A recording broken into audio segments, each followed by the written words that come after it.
Hello everyone and welcome back to my YouTube channel with another useful and informative video.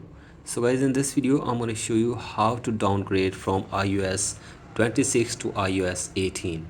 So guys, if you want to downgrade from iOS 26 to iOS 18, here I will show you how can you do this or whether you can do this or not. So guys, for that you have to simply watch this video till the end.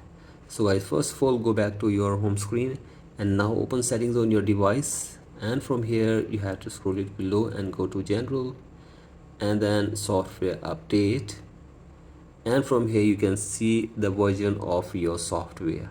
So guys, here you can see this, and if you want to downgrade you have to simply tap on automatic updates from here and turn off the toggle from here, then go back and go to beta updates, and from here turn off beta updates on your iPhone from here as well.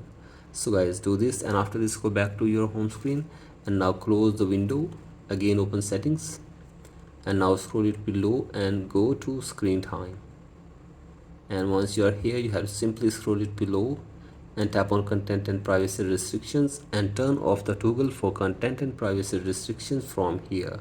So guys, do this, and after this go back and now you have to open settings on your device, and now you have to sign out your Apple ID from your device for one time, and then go to general, and from here scroll it below all the way and tap on transfer or reset iPhone, tap on erase all content and settings, and from here tap on continue, again tap on erase iPhone, enter the passcode and erase your iPhone and reset it to the factory settings.